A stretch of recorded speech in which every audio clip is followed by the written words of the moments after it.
मसीह में आप सबको सलाम। अजीज़ व मुक़द्दस पालूस रसूल ने दूसरा करंथियों 12 बाब में तीसरे आसमान को बयान किया जहाँ खुदा का तख्त है, और इस हवाले में लिखा है कि मैं मसीह में एक शख्स को जानता हूँ जो 14 बरस हुए कि वो यकायक तीसरे आसमान तक उठा लिया गया। ना मुझे ये मालूम कि बदन समेत, ना ये मालूम कि बगैर बदन के, ये खुदा को मालूम है। मैं ये भी जानता हूँ कि इस शख्स ने यकायक फिरदौस में पहुंचकर ऐसी बातें सुनी जो कहने की नहीं और जिसका आदमी को रवा नहीं। असीसो, पहला आसमान वो है जो हम अपनी आँखों से देखते हैं। यशायाह 55 बाब उसकी 10 आयत के मुताबिक, क्योंकि जिस तरह आसमान से बारिश होती है और बर्फ़ पड़ती है और फिर वहाँ नहीं जाती बल्कि ज़मीन को सैराब करती है और इसकी शादाबी और रोएगी का बाइस होती है ताकि बोने वाले को बीज और खाने वाले को रोटी दे। अजीज़ों, दूसरा आसमान वो है जहाँ सूरज, चाँद और सितारे और कहकशाएँ हैं।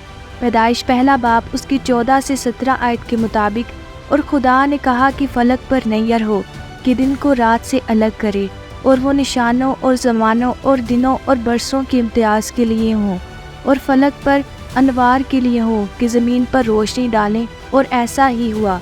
सो खुदा ने 2 बड़े नैयर बनाए, एक नैयर अकबर के दिन पर हुक्म करे और एक नैयर असगर की रात पर हुक्म करे। और उसने सितारों को भी बनाया और खुदा ने उनको फलक पर रखा कि ज़मीन पर रोशनी डालें। अजीज़ों, तीसरे आसमान पर खुदा का तख्त है। यशायाह नबी ने 6 बाब में खुदावन को एक बड़ी बुलंदी पर ऊंचे तख्त पर बैठे देखा और उसके लिबास के दामन से हैकल ममूर हो गई। इसी तरह मुकाशवा 4 बाब उसकी 2 आयत में यूहन्ना ने भी आसमान पर एक तख्त देखा और तख्त पर कोई बैठा है, और जो इस तख्त पर बैठा है वो संगे यशब और अकीक सा मालूम होता है, और इस तख्त के गिर्द ज़मर्द की एक दनग मालूम होती है, और इस तख्त में से बिजलियाँ और आवाज़ें और गरजें पैदा होती हैं, और इस तख्त के सामने 7 चराग जल रहे हैं। ये खुदा की 7 रूहें हैं। अजीज़ों, खुदा के गिरदा गिर्द लाखों करोड़ों फरिश्तगान खुदावंद की हम्द में मसरूफ़ हैं। ज़बूर 11 उसकी 4 आयत के मुताबिक, खुदावंद अपनी हैकल में है, खुदावंद का तख्त आसमान पर है, उसकी आंखें बनी आदम को देखती हैं और उसकी पलकें उनको जांचती हैं। अजीज़ों, खुदावंद यीशु मसीह हमें रास्तबाज ठहराने के लिए अपना तख्त छोड़कर कामिल इंसान बनकर इस दुनिया में आ गए, और हम इस दुनिया में रहते हुए शायद ये समझते हैं कि अब हमने यहीं रहना है, और जायज़ और नाजायज़ तरीके से अपने और अपने बच्चों के लिए बेजा काम करते हैं, जायदादें बनाते हैं, दिन और रात यही सोचते रहते हैं कि किस तरह अमीर या मालदार बन जाएं।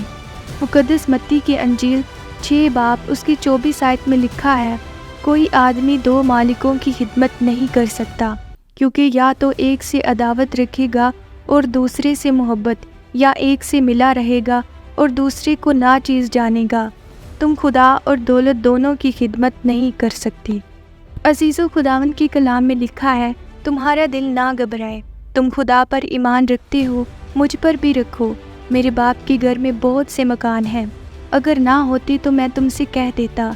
मैं जाता हूँ ताकि तुम्हारे लिए जगह तैयार करूँ, और अगर मैं जाकर तुम्हारे लिए जगह तैयार करूँ तो फिर आकर तुम्हें अपने साथ ले लूँगा, ताकि जहाँ मैं हूँ तुम भी हो। अजीज़ों, इस आयत के मुताबिक हमें मसीह पर पूरा ईमान रखकर, उसके वादा पर दिल लगाकर जो वो हमारी ज़िंदगी के लिए रखता है, भरोसा रखकर इंतज़ार करना है।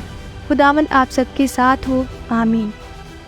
अगर आपको इस कलाम के वसीला से बरकत मिली तो आप इस कलाम को दूसरों के साथ भी शेयर कीजिए और हमारे चैनल को सब्सक्राइब कीजिए ताकि आने वाली वीडियोस आप तक सबसे पहले पहुंच सके।